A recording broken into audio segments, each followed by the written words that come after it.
సత్య ప్రత్యక్షత ఛానల్కు స్వాగతం సుస్వాగతం. మరొకసారి నూతనమైన అంశంతో మీ ముందుకు వచ్చేసాను. పిల్లరా, నేటి ధ్యానం కొరకు దానియేలు ప్రవచన గ్రంథము 12వ అధ్యాయము 10వ వచనాన్ని మనం చదువుకుందాం. అనేకులు తమను శుద్ధి చేసుకొని ప్రకాశమానులను నిర్మలును అవుదురు. దుష్టులు దుష్ట కార్యములు చేయుదురు గనుక ఏ దుష్టుడును ఈ సంగతులను గ్రహింపకపోవును గాని బుద్ధిమంతులు గ్రహించెదరు. దేవుడి వాక్యం మన వినికిడిలో ఆశీర్వదించి ఫలింపచేయును గాక. పిల్లరా, దానియేలు ప్రవచన గ్రంథం అనేది చాలా ప్రాముఖ్యమైన గ్రంథము. ఈ గ్రంథం మీద చాలా రకాలైనటువంటి వ్యాఖ్యానాలు చేశారు, రాంగ్ టీచింగ్స్ చేశారు, అలాగే రైటర్స్ టీచింగ్ కూడా చేశారు.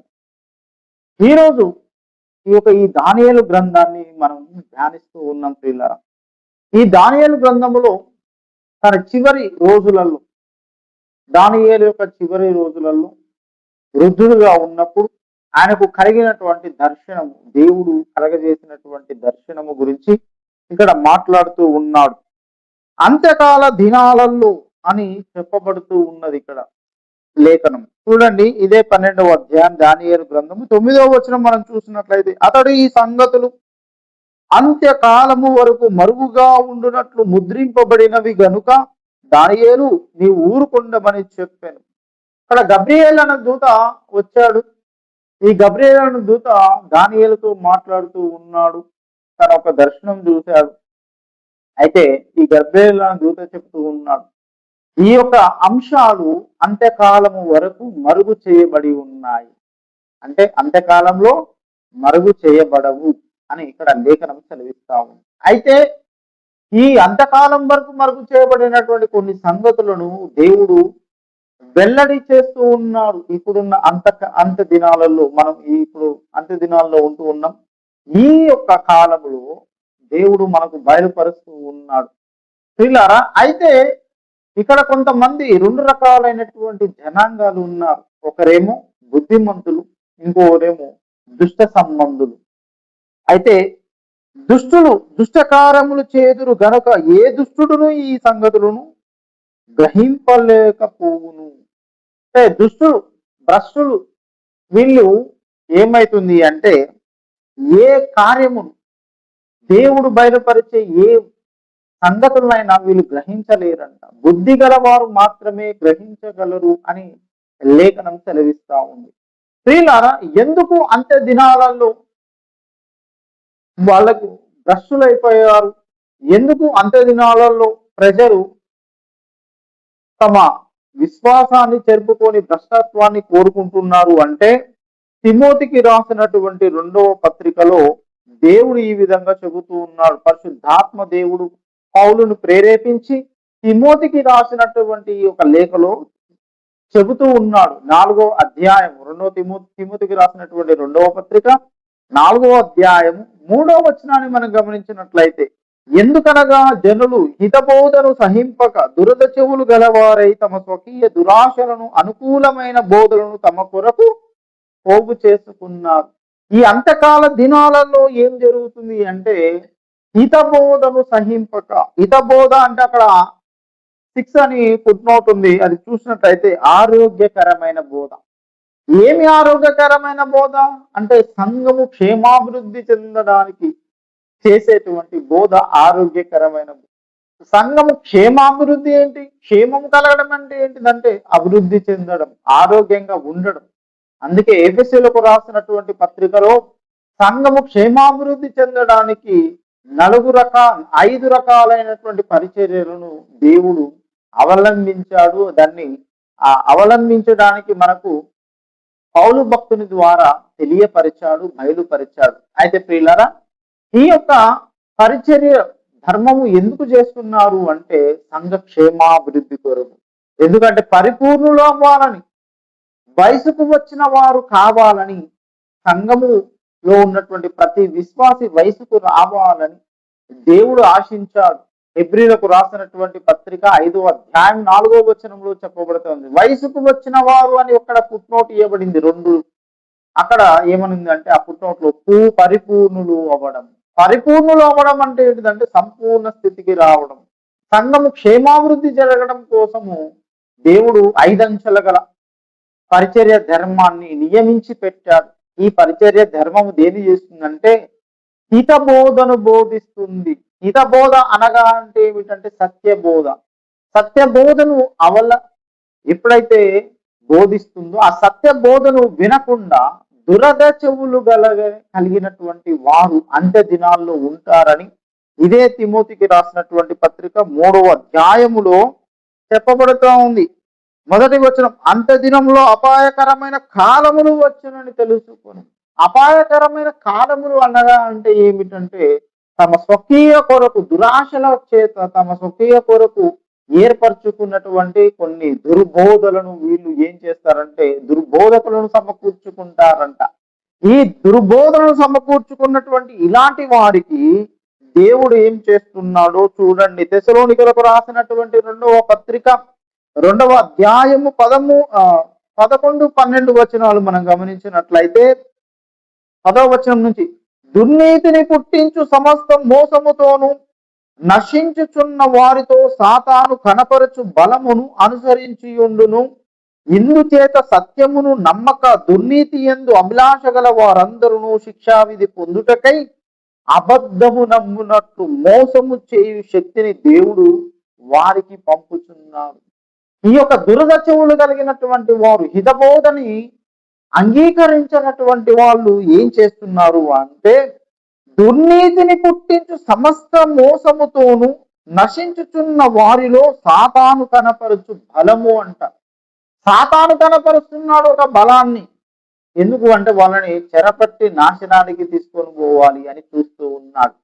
అయితే వీళ్ళు ఏం చేస్తున్నారంటే ఆ సాతాను యొక్క బోధలకు వీళ్ళు లొంగిపోతూ ఉన్నారు.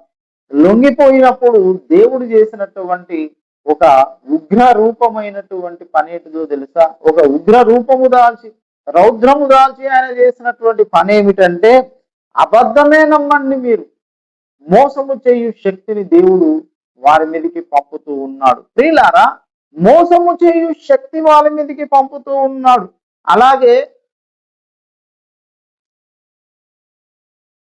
అలాగే దైవజనులు కూడా కొంతమంది మోసము చేయు ఆత్మలను కలిగి ఉన్నారు అని కూడా లేఖనము చెబుతూ ఉన్నది. ప్రియులారా, తిమోతికి రాసినటువంటి మొదటి పత్రిక 4వ అధ్యాయము 1వ వచనములో మనం గమనించినట్లయితే, అయితే కడవరి దినములో కొందరు అబద్ధికుల వేషధారణ వలన మోసపరచు ఆత్మలయందు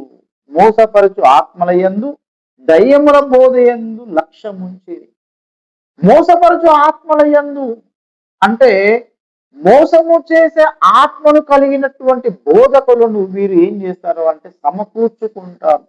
అలా సమకూర్చుకున్నప్పుడు వీళ్ళకి అవి ఎలా ఉంటాయంటే వాళ్ళ స్వకీయమైనటువంటి దురాశలకు అనుకూలమైనటువంటి హితము కానటువంటి అహితమైనటువంటి బోధను వారు బోధించినప్పుడు వారి యొక్క చెవులు వినసొంపుగా ఉంటాయంట. అందుకు వారి మీదకి దేవుడు ఏం చేస్తున్నాడంటే మోసము చేయు శక్తిని, ఎవరైతే అబద్ధాన్ని నమ్మునట్లు బోధ చేస్తున్నారో, ఎవరైతే మోసము చేయు ఆత్మను కలిగి ఉన్నారో వారి బోధలను విన్నవారు కూడా ఆ మోసము చేయు శక్తిని దేవుడు వారి మీదకి పంపుతూ ఉన్నాడు.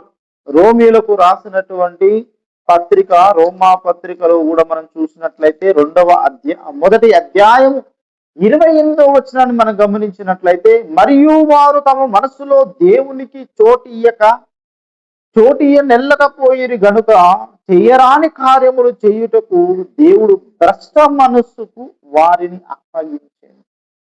దేవునికి వీరి హృదయంలో చోటు ఇవ్వట్లేదు. వీరి హృదయంలో చోటు ఇవ్వటం లేదంటే ఏంటి? సత్యబోధని వాళ్ళ హృదయంలోనికి రానివ్వటం లేదు. అలా అని ఎక్కడ రాయబడి ఉంది? హితబోధ అంటే ఆరోగ్యకరమైన బోధ అని రాయబడ్డది, కానీ సత్యబోధ అని రాయబడలేదు కదా. ఆరోగ్యకరమైనది కానీ హితము అనబడినది కానీ ఏమిటంటే సత్యబోధ. సత్యము అనగా ఎవరు అంటే యోహాను సువార్త 14వ అధ్యాయం 6వ వచనంలో చెప్పినట్టు యేసుప్రభుల వారు నేనే మార్గమును, నేనే సత్యమును, నేనే జీవమును అన్నాడు. కాబట్టి ఈ వాక్య రూపమైనటువంటి యేసు ఏమై ఉన్నాడంటే సత్యమై ఉన్నాడు. అతని గురించి తెలియపరిచేటటువంటి ఏ లేఖనమైన సత్యబోధ, ఆ బోధను వీళ్ళు అంగీకరించట్లేదు. చాలా మంది క్రీస్తుని ప్రకటిస్తున్నామని అనుకొని వేరే సువార్తను ప్రకటిస్తున్నారని చెప్పి పౌలు భక్తుడు లేఖ రాశాడు. కాబట్టి ప్రియులారా, ఈ అంత్య దినాలలో ఏమైపోతారు అంటే భ్రష్టులైపోతారు. ఇక్కడ చెప్పబడుతుంది, భ్రష్ట మనసుకు వారిని అప్పగించండి. భ్రష్ట మనసు ఒకటి ఉంది, దానికి ఈ యొక్క అబద్ధాన్ని నమ్మునట్లుగా, అలాగే భ్రష్ట మనసు కలిగిన వారుగా దేవుడే వాళ్ళని శిక్షిస్తున్నాడు. ఎందుకు శిక్షిస్తున్నాడంటే వాళ్ళు దేవుడు చెబుతున్నటువంటి మాటలకు వాళ్ళ హృదయాన్ని ఇవ్వట్లేదు, వారి చెవులను ఇవ్వడం లేదు, వాళ్ళ మనస్సుని ఇవ్వడం లేదు. కాబట్టి దేవుడు ఏం చేస్తున్నాడంటే ఈ అంత్యకాల దినాలలో వాళ్ళు భ్రష్టులు అవుతారు. కానీ పరిశుద్ధులు ఏమవుతారు అంటే గ్రహిస్తారంట. దానియేలు ప్రవచన గ్రంథము 12వ అధ్యాయము 10వ వచనంలో చెప్పబడినట్టు ప్రకారం పరిశుద్ధులు ఏం చేస్తారంటే గ్రహిస్తారు. శుద్ధులు గ్రహిస్తారు అంటే హితబోధను నమ్మిన వారు దానియేలు ప్రవచన గ్రంథంలో చెప్పబడినటువంటి మరుగై ఉన్నటువంటి అంశాలను గ్రహిస్తారు. అలాగే పౌలు భక్తుడు తెలియపరిచినటువంటి మర్మాలను గ్రహిస్తారు. ప్రతి మర్మమును గ్రహించి ఆ యొక్క హితబోధకు వీళ్ళు చెవిచ్చి హృదయాన్నిచ్చి వయసుకు వచ్చిన వారుగా తయారవుతారు. కాబట్టి దేవుడు వాళ్ళ మనస్సును ఎక్కడికి పంపిస్తాడు అంటే దావీదు మీదికి పరిశుద్ధాత్మ దేవుడు దిగి వచ్చినట్లు వీరి మీద కూడా పరిశుద్ధాత్మ దేవుడు దిగి వస్తాడు. కాబట్టి హితబోధను మనం సహిద్దాం, హితబోధను మనం ఏం చేద్దాము అంటే ఆహ్వానిద్దాం, హితబోధను మనం ప్రేమిద్దాం, హితబోధను మనం జీర్ణించుకుందాం, హృదయంలోకి ఆహ్వానిద్దాం. అప్పుడు మనం ఏమైతాము అంటే దేవుని చేత కృప పొందిన వారము, దేవుని చేత దయ పొందిన వారము, కనికరము పొందిన వారమై మనము దేవుని యొక్క ఆత్మను మనం పొందుకొని రాకడలో మనం ఎత్తబడతాం. దేవుడి వాక్యం మన ఇంటిలో ఆశీర్వదించి ఫలింపజేయను గాక. ఆమేన్. Thank you.